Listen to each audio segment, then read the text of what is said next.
Hello दोस्तों, अगर dictations पसंद आएँ तो लाइक, शेयर और सब्सक्राइब ज़रूर कर दीजिएगा। अगर आप इस चैनल पे नए हैं तो लाल रंग का सब्सक्राइब बटन है, बेल के साथ दबा दीजिएगा ताकि आपको आने वाली डिक्टेशंस टाइम टू टाइम समय पे मिल सकें। Thank you.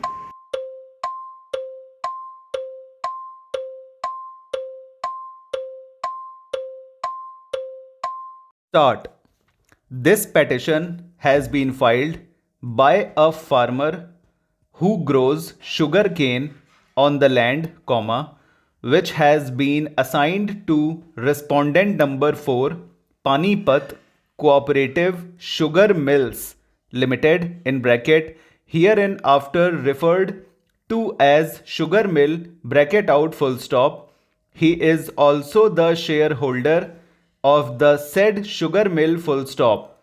The grievance of the petitioner is that respondent number 5, Beer Singh, has been appointed as the managing director of the sugar mill in violation of the provisions of section 31 of the Haryana Cooperative Societies Act 1984 in bracket hereinafter referred to as the Act bracket out on the ground that he has attained superannuation on 30/4/2018 and therefore ceased to be the member of the Haryana Civil Services in bracket executive branch bracket out in bracket hereinafter referred to as HCS in bracket EB bracket out and could not have been given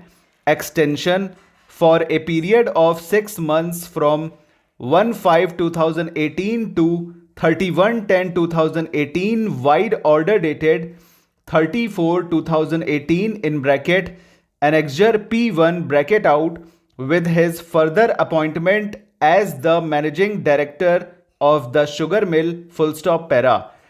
It is the contention of the learned counsel for the petitioner that respondent number 5 had earlier worked as the managing director of the sugar mill from the year 2006 to 2010, when an enquiry was held against him and the vigilance report also went against him, and in pursuance thereto, he had to deposit an amount which was found to have been wrongly claimed by him full stop. His further contention is that as per section 31 of the act, only that person can be appointed as a managing director who is a member of the HCS in bracket EB bracket out as provided under section 31 of the act full stop. On retirement on 30/4/2018, respondent number 5 ceased to be a HCS in bracket EB bracket out officer and therefore could not have been re-employed in the said capacity full stop.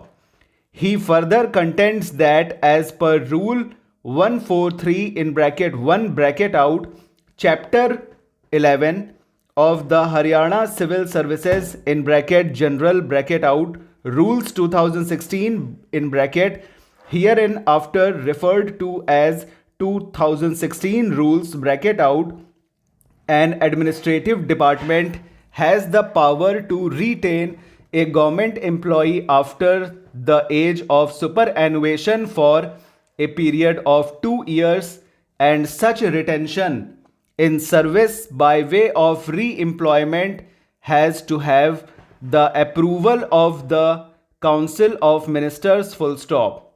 He contends that the retention in service or extension in service or re-employment after attaining the age of superannuation can only be so done in public interest and in exceptional circumstances, and there are no exceptional circumstances which would entitle respondent number 5 to be granted re-employment in the HCS in bracket EB bracket out cadre full stop. His assertion is that respondent number 5 does not have exceptional service record, nor there existed such a situation which would require his continuation as the managing director of the sugar mill full stop.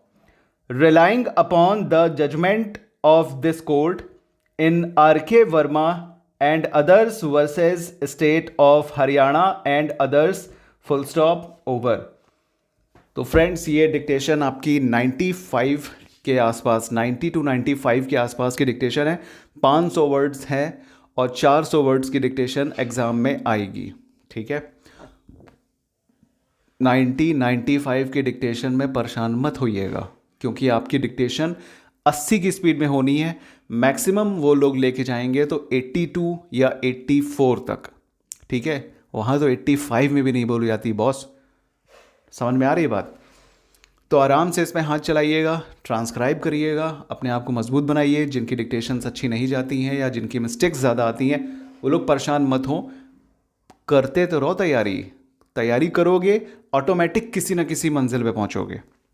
हाथ पे हाथ धर के बैठने वाले किसी मंजिल पे नहीं पहुंचते. ठीक है, इसीलिए नहीं लिखा जाता है, प्रैक्टिस करो. ज़्यादा स्पीड में प्रैक्टिस करोगे, 1 महीने बाद मैटर को कवर करना सीख जाओगे. अगर मैटर को कवर करना सीखोगे तो जाहिर सी बात है उससे कम की स्पीड के डिक्टेशन को आप 100% अच्छे से लिख पाओगे. ठीक है, तो चलिए आगे इसमें देखते हैं. कुछ नाम वगैरह आए तो बीर सिंह आया है. बीर सिंह बहुत ज़्यादा है नहीं. वीर अगर आता है तो वी डाउनवर्ड आर बन सकता है. थ्रो द लाइन वी फिर आर. ठीक है, और बीर सिंह अगर आया है तो भी इसको आप बना लो. बी डाउनवर्ड आर भी चला जाएगा, बीर हो जाएगा, क्योंकि ये बीर है, वीर नहीं है. ठीक है, और अगर समझ जाते हो तब तो बी में आर का हुक लगा दो, throw the line, double dash लगा दो और सिंह जोड़ दो आगे. मतलब जोड़ो मत, डिसजॉइन कर दो. अब ये आपके ऊपर है कि आप कौन सा बीर बनाते हो. ठीक है, अब आगे और कोई नाम HCS वगैरह जो भी आया है ये तो आपको एब्रीविएशन में ही लिखना पड़ेगा, कोई इशू नहीं है इसमें. ठीक है, और रही बात, देखिए आज हमने कॉमा बोला है, किस लिए बोला है? आपको बताने के लिए, समझाने के लिए कि देयरफॉर के आगे पीछे दोनों जगह कॉमाज लगते हैं. ठीक है, और नाम के बाद भी कॉमा लगता है. हमने आपको पहले भी बता के रखा हुआ है, कोई दिक्कत नहीं है. ठीक है, कोट डी कोट भी हमने आपको बताया है. कोट अगर होता है तो इन्वर्टेड कॉमा शुरू और डी कोट होता है तो इन्वर्टेड कॉमा बंद होता है. ठीक है, और अच्छा देखिए, एक जगह थोड़ा सा कॉमन सेंस लगाने की ज़रूरत है. अगर आप समझ पाए तो ठीक है, नहीं समझ पाए तो भी हम आपको बता रहे हैं. जैसे एक जगह आया है in bracket here and after referred to as HCS, फिर से इन ब्रैकेट EB और ब्रैकेट आउट. हमने सिर्फ एक बार बोला ब्रैकेट आउट. तो इसका मतलब ये है कि जब आप जानते हो कि हियर एंड आफ्टर को हमने शुरू से ब्रैकेट में बोला है और HCS के बाद इन ब्रैकेट फिर से बोल दिया है, तो जाहिर सी बात है HCS के बाद जो EB जो हमने टर्म बोला है ये ब्रैकेट में होगा. फिर ओवरऑल ब्रैकेट एक बड़ा सा भी बनेगा, मतलब 2 ब्रैकेट का खेल है इसमें. ठीक है, तो इस कंफ्यूजन में मत रहिएगा, क्योंकि एग्जामिनर ऐसे भी बोलते हैं. ठीक है, वो 2 बार ब्रैकेट किस तरीके से आपको बताएंगे, डिक्टेशन में बोलेंगे क्या, ब्रैकेट आउट फिर ब्रैकेट आउट, ऐसे तो कोई नहीं बोलता है. तो ब्रैकेट आउट का मतलब यही हो गया कि आपने सेंस लगा लिया कि हाँ पहला वाला भी ब्रैकेट में शुरू था. इसका मतलब है कि इस ब्रैकेट के अंदर भी कोई टर्म है जो ब्रैकेट के अंदर है, मतलब हमें 2 बार ब्रैकेट क्लोज करनी होगी. ठीक है, तो ये थी चीज़.